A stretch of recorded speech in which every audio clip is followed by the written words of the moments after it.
Happy late lunch hour, guys.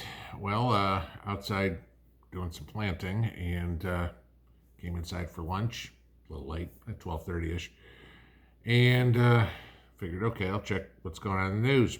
First thing I saw, CNN fired Don Lemon. Not a big surprise. I mean, he's had scandal after scandal after scandal after scandal. But funny part was reading the comments, and somebody said, "I wonder if they'll hire Tucker Carlson to replace Don Lemon." And I kind of laughed. I was like, "Yeah, like that had ever happened."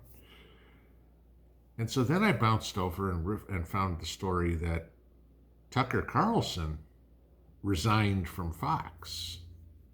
Interesting. Now remember, if you didn't notice this, last week Dan Bongino left Fox. Tucker was the number one rated show on cable news for everything. Bongino was the number one rated show for his time slot. I believe it was Saturday nights. Yeah, Don Lemon was, I don't know, Cartoon Network has got higher ratings than Don Lemon. He's the one that got fired from his primetime show and they put him on the lowest rated morning show and then he got fired after that. But it's very interesting to see what happens because, Fox just settled for something like $1 billion with the whole Dominion thing. CNN, of course, had to pay Kyle Rittenhouse God knows how much money, and I forget the kid's name, who was wrongly accused by CNN and everything like that. Remember, he was standing there with his high school and the guy was beating the drum in front of him. Yeah, okay, CNN had to settle with him. It's funny how the media is eating their own and falling apart. I mean, nobody in their right mind can tell me that Fox didn't want to have Tucker on the lineup anymore. Not by a long shot, because he's the one that brought their ratings. So let's see what happens from here. Who goes next? Maybe the media is realizing nobody watches them anymore because nobody trusts them anymore. I mean, Tucker was the last bright spot that Fox had. Okay, I mean, maybe their morning show. I'll give them a little credit there, but I can't stand Brian Kilmeade. But none of their afternoon lineup is worth a shit.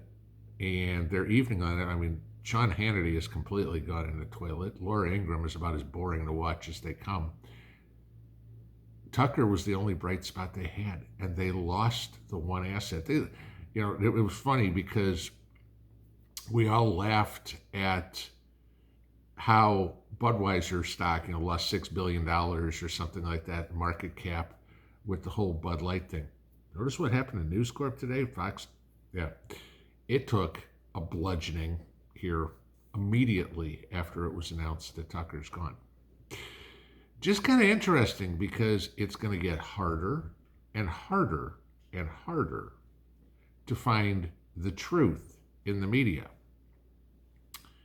Got to remember, guys, just in case you don't know this, Paul Ryan, the ultimate rhino, sits on the board of directors at Fox.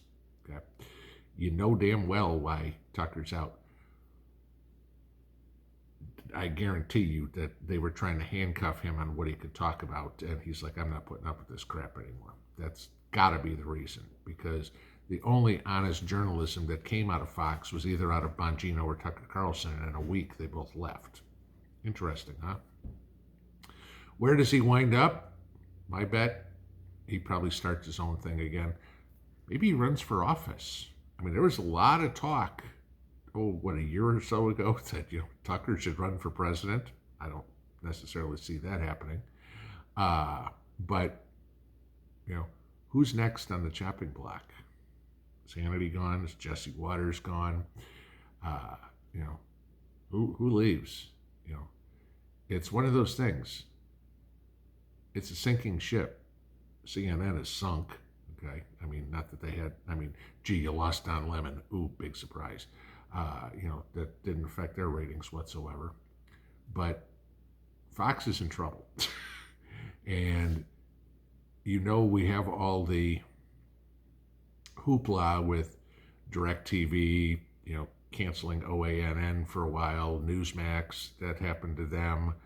So conservative news is going to get harder and harder and harder to find because all they want you to watch is liberal news, right?